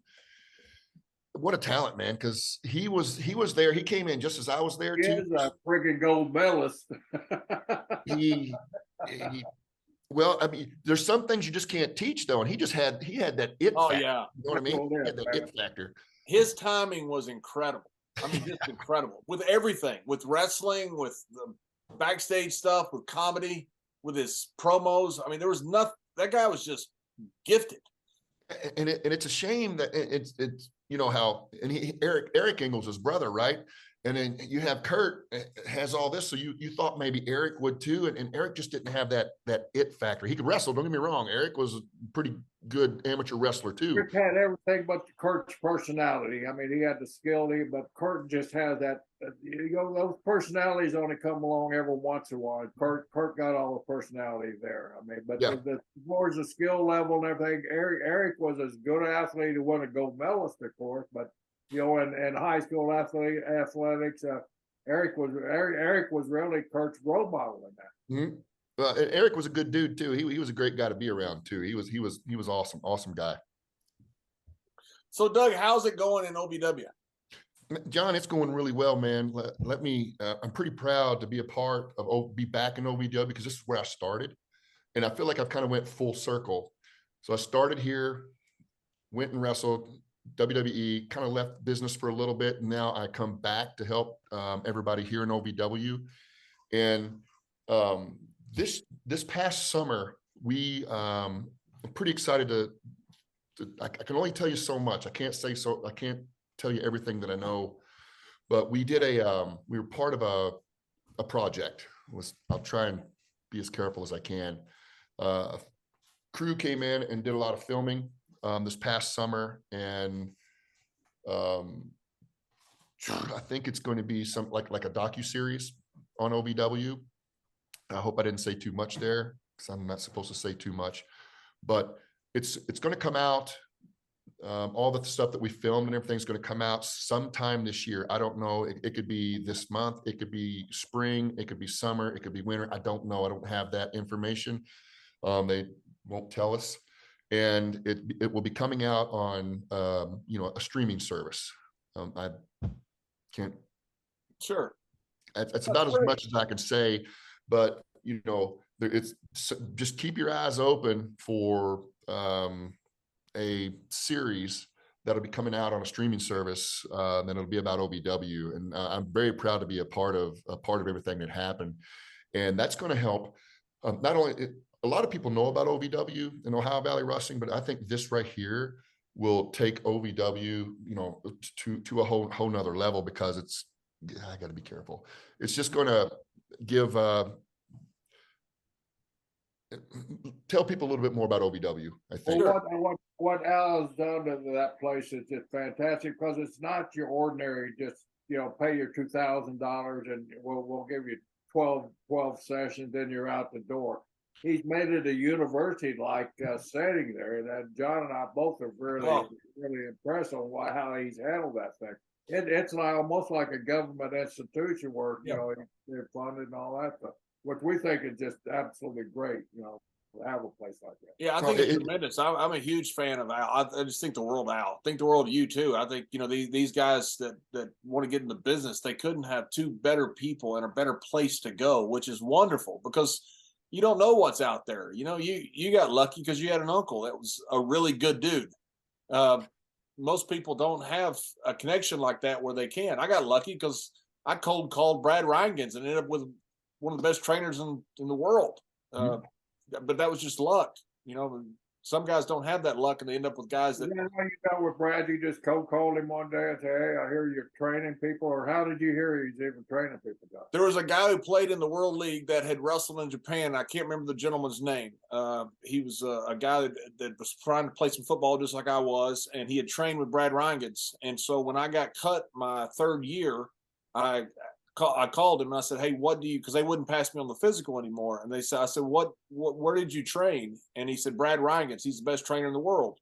And so I literally, back then you didn't have the internet and you couldn't look it up in the phone book. You didn't have access to it. So it took me forever. And I finally found Brad's number and just cold called him. Just nicest guy from day one. I said, "Hey, I played some professional football. I'm a huge wrestling fan. I met this gentleman. I can't think of his name. I forgot it years ago. And I said, I'd like to train. He goes, "We got a training session coming up starting in about a month or two." And he said, "Just pay your money." He goes, "I'll put you in a apartment that was in a basement of a guy's house that guys stayed in." And he hooked me up with an apartment, hooked me up with a place to stay, and gave me the place to train. Trained up there for months. Yeah, I just happened to call the right guy, and from the first phone call with Brad, he was just as nice as he could be. That's outstanding. That's outstanding, man. And having those connections and having somebody, it sounds like he probably actually cared about what he was doing and cared about. He did. Brad, Brad trained us really hard. We, he had some, I got stretched a lot by Brad himself. So, he was a world champion. Would have been a gold medalist if Jimmy Cornette hadn't would have been an Olympic gold medalist if we hadn't pulled out of the Olympics that year. That's right. And so when Brad would do, shoot wrestling at the end for conditioning, he always went with me, because he wanted the blonde-haired football player that I think he enjoyed stretching me, which he did for months. Blonde? You were blonde? I was then. Blonde. I was then. I don't know where it is now. I bought this toupee recently that was kind of brown. But it's kind of back then. Like Jerry knows. If you're trained by Matsuda or Billy Robinson or one of these guys or Johnny Rods, you got jobs. So when I came down to Texas, literally I ran into James Beard the first day, and he goes, "Well, who trained you?" I said, "Brad Reingens." He literally went straight in there and told Dick Murdoch and Skandor Akbar, "They've got this big kid out here trained by Brad Reingens," and it was all because of Brad's name that I got my job. I got booked in Japan because I was trained by Brad. I mean, it was that was the best thing I ever did, was going up being trained by Brad. He had such a good name. Everybody loves the guy. I mean, there's nobody who ever ran into Brad Reingens who doesn't like him for very good reason. Still to this day, the guy is so respected, not only in our circles, but in the amateur world too. Brad's held up there with the great all-time greats there, because he is one. Yeah. And it's important to have an established name attached to you where you go train. And some of these people that want to go and become, to get into the wrestling, get into our business and become professional wrestlers, they'll go out and just get trained by somebody that's been, in the back of somebody's, backyard or something like that, that's never done anything. And I've always believed, and I always tell everybody out there, if you want to actually get into wrestling, I would want to be trained by somebody who's been there, because they know what it takes to get there and get me there. And plus, having a name behind you, like say Al Snow or Booker T or Rikishi or somebody like that, they've been there. When you say these names and they have these schools, I mean, there's a lot more. There's a lot more. Dr. Tom and Glenn down in Knoxville. There's a bunch more. I would want to go and be trained by those guys just for the namesake attached to me. I mean, that's kind of important too. Yeah, because you saw a lot of it, and Jerry, I know you saw a ton of it. These guys, they were just shysters. Guys would take the people's money and just either beat them up or stretch them or not train them. Just take their money. I saw a lot of guys in Texas. Beat them up or teach them the business. That's one of the great things about my second career, where I was a talent scout. I got to go around and visit a lot of these things, and the first thing people, I got trained at this school. What school was it? They'll shout off a name. Dude, I don't know who that is. What has he done for you since he's taken your money? Well, he taught me how to work. He taught me, give me that little wussy handshake that they do. I hate that more than anything in the world. Shake my hand like you meant it, But I always tell the kids, research where you're putting your money down. Don't just go to school. Go just like Doug, you said. Go with somebody with a little bit of background. Go with somebody that has a connection. What connections does this guy have? Well, he didn't. Well, where have you been booked? Well, I haven't. Okay. What'd you spend your money for? To learn how to shake my hand like a but I hate that handshake.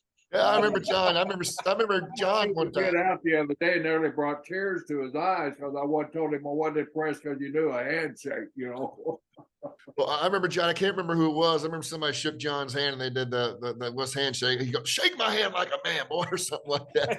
I hate it.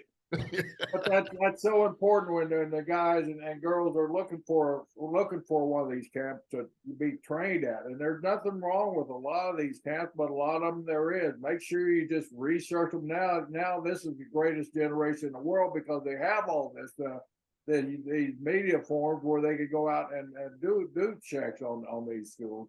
Absolutely. And go to a school that has a Doug Basham guy, that has an Al Snow. Go to these schools, Rikishi School and some of these other top schools around the country.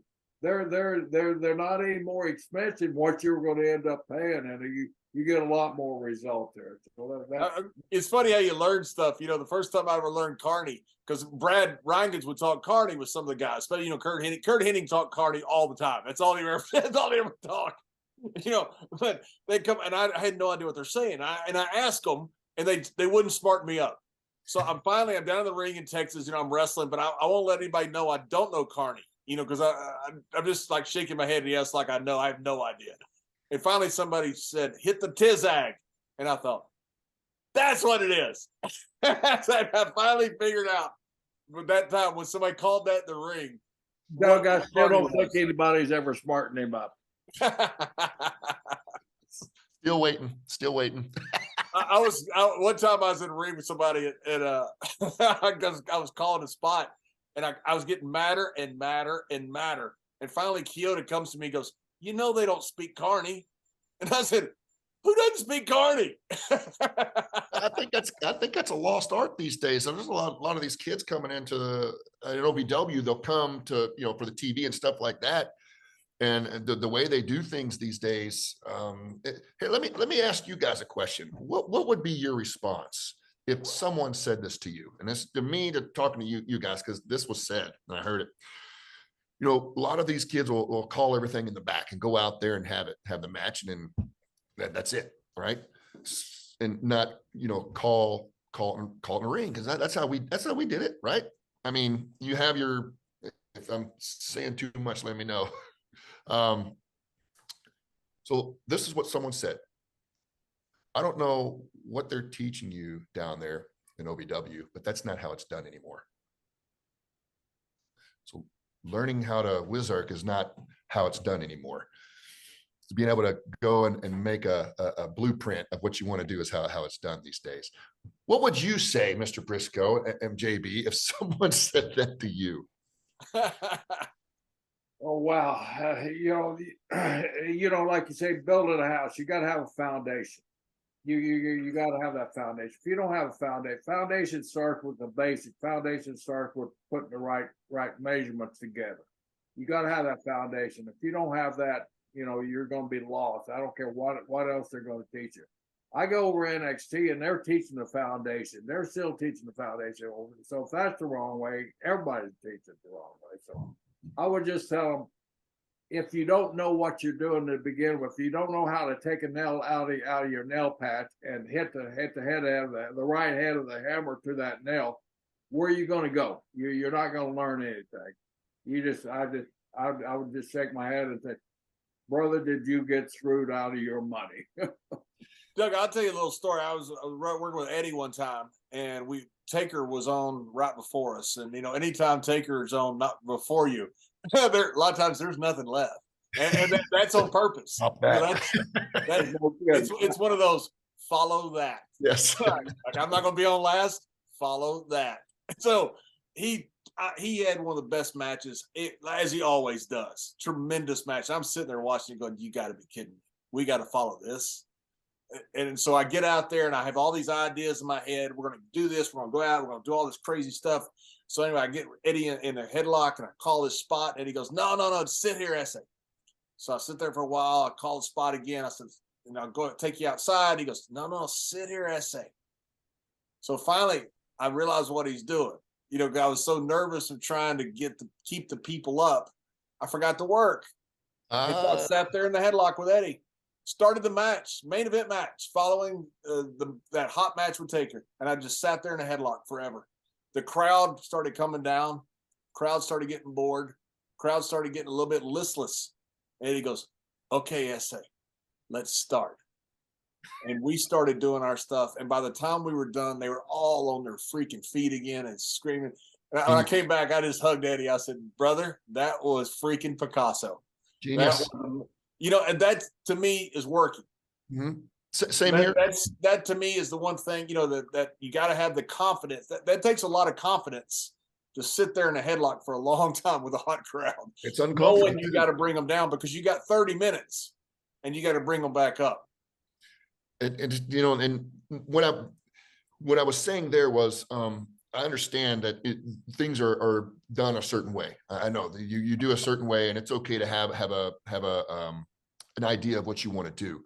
but you go out there and then you just like listen, and then you do, and you can still follow your guideline, but you may have to call audibles and do different things in there. You know what I mean? And I was just couldn't believe I heard what I heard, and it wasn't from anybody from WWE or any other big organization. I just couldn't. Even back in my day, we always had our set things that we would go to, and you kind of, you're fortunate where you worked with a lot of people and you worked with them frequently, so you knew the go-to thing, but you'd still, like John said, and Eddie taught him real early. Listen to those people out there. They're going to tell you when to blow and when to set back and everything. Right. You can't, if you don't know enough to listen to the audience, and you don't know enough to be in the ring. But one of standing up for some of these kids, everything's so time driven now. The kids don't have enough time to experiment with a lot of things that we experimented with. So it's got to be that rush package sometime, and it's not right to do that, but it's through no fault of their own. They just don't have the time to put in out there. So that to me, that's the biggest thing that I see. That my biggest regret, that their time frame to learn has been cut not in half, but more than half. Doug, one time I got this from Dick Murdoch. The crowd was trying to hijack the show. So they didn't want to let me do my promo. They wanted JBL sucks, all this stuff, all this stuff. So I called for a chair, and I just sat in the middle of the ring. Just sat there. And finally they quit chanting, and now they start booing. So I got up and I said, now that we understand who's calling this, let's start again. Now that we understand, they're like, screw you. I go, I got you. I got you. That's just know-how, man. That's just knowing what to do, Once you have the time to do that, though.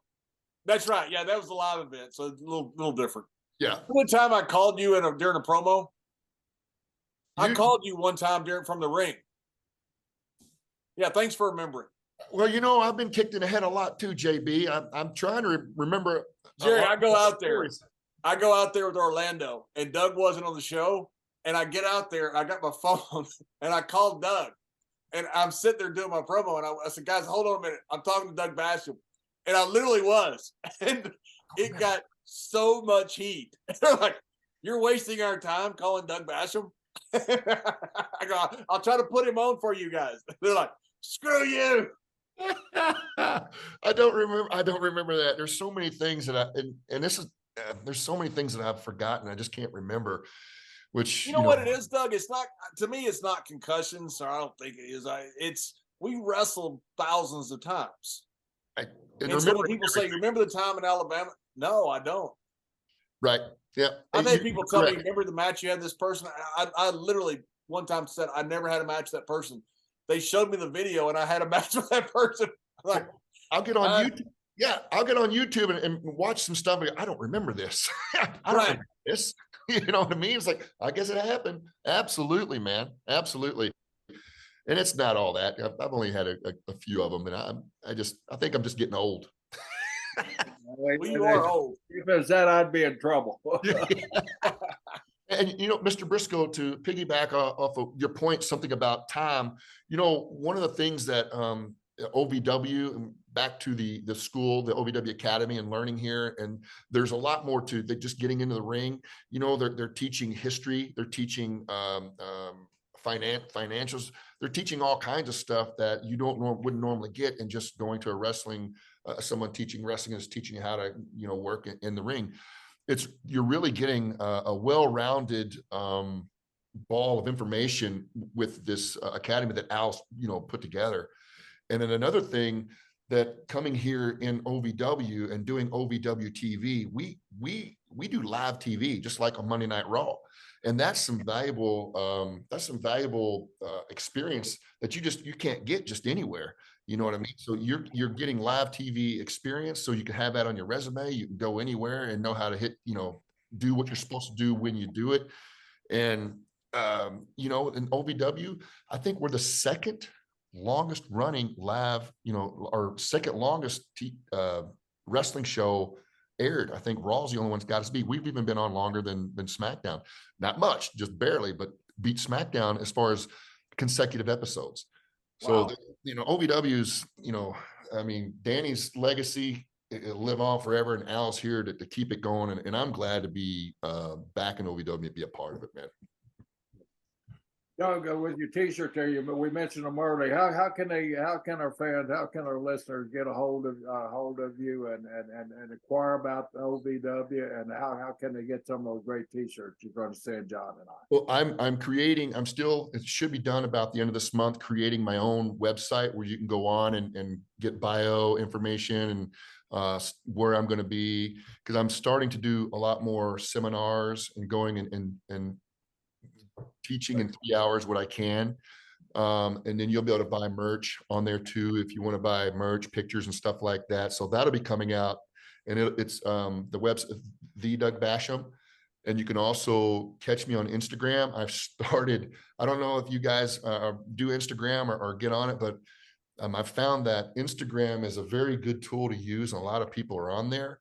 And I've started to put a lot of entertaining stuff on there. And JV, I'm about to put some stuff on there with me and you. It'll be Good. It'll be Good. fun. I'll follow you. Yeah. I hardly ever do Instagram. I got it set up. In fact, Renee Young Paquette set it up, and Danielle Summer Ray. So the only people I followed for years were those two, because they set it up for me. I hardly ever use it, but I use it just basically to look and see what Godfather's doing. he is so freaking entertaining. It's been real fun, and I've really putting a lot of time and effort and into it, and making it entertaining, and plus giving some insight of who I am and what I've done in my career. It's fun. That's awesome. I look forward to it. I go on and I'll look it up as soon as I get done. The Doug Basham is where you'll find it. And then, of course, Facebook is just Doug Basham. You can find me there too. And then if you want to find stuff out about OVW, you can go to ovwrestling.com. And then the website's real easy to. I'm glad you spelled that out for Layfield. John, it's TheDougbasham. The .com. How do you spell that dot? It's DOT or just okay, got it. DOT. I gotta write this down. Yeah, you better. I'll text it to you. Yeah, please do. And then you guys got to send me your. Hey, by the way, on that one, would you give me? I can send you yours. Yeah, give me the medium. Put the XL tag on it. They run a little. That way I'll feel big. Yeah, but you guys got to wear it on your show once, just one time, because I watch your all show, and I'll just sit through it. I wear it all the damn time. I wore Mr. Briscoe shirt, and I still do, all over the damn world. He wore it on all the mountain peaks that he went to when he was back in his illustrious mountain climbing days. That's right. When I go to climb a mountain in Russia or somewhere else, in the world, I would pack the one thing you don't ever want on the top of a mountain. That's a cotton shirt. And I would pack it, and I'd put it on Summit Day. They're going, you probably shouldn't wear that. I don't care. It's for Gerald Briscoe. Yeah. And it's something. John, he's always golfing with him with his arms spread. That's right, on the top of Africa. No, that's the top of South America, top of Africa too, down in Kilimanjaro. And in all these golfing trips he goes on, and because I'll follow John and just see what he's doing every now and then, because it's just, where's this guy this time? What's he doing? And it's greatest. What is it? The greatest day, best day ever, and he's out there golfing. It's a beautiful golf course. Oh man, I got that from Frenchie. The cameraman. Frenchie's a good dude. Frenchie does a lot of climbing. Been there forever. And what's it like being retired? Frenchie would always put best day ever, and I thought that's so cool, because every day should be your best day ever. It should be, and it looks like you're living it up, man. That's all that money you've made wrestling. Oh my God! Stop it. I got to test. I made a lot of money because of you two. Thank you very much. No, I made money because you guys were there. Yeah, we took all your bumps for you. Yeah, we know. Yeah, I used to have to tell him. I said, Jerry, I used to say, guys, quit bringing things to the ring, because whatever you bring, they take it from you and hit me with it. Yeah. It's supposed to be you're getting hit. I'm the one getting killed out here. So quit bringing chairs. Quit bringing baseball bats. Don't bring anything that hurts. Anything we can bring in. Make sure you hit him with it. Yeah, they'd come out there, they'd take bumps, and whatever it was they'd hit me with it. I'm going, guys, bring something soft, please. Oh, the good old days, man. If I could go back and do it all over again, I wouldn't change a thing. I wouldn't. In a heartbeat. Buy me a beer. Oh, definitely wouldn't change that. Well, hey, Doug, thanks so much. You're welcome, guys. I love you. I think you're one of the best guys on the planet, and I love what you're doing in the OVW, and I'm glad me and Jerry got to share an afternoon with you. Well, thanks a lot, guys. Mr. Briscoe, it was a pleasure being on. JBL, thank you so much, and I love both you guys, man.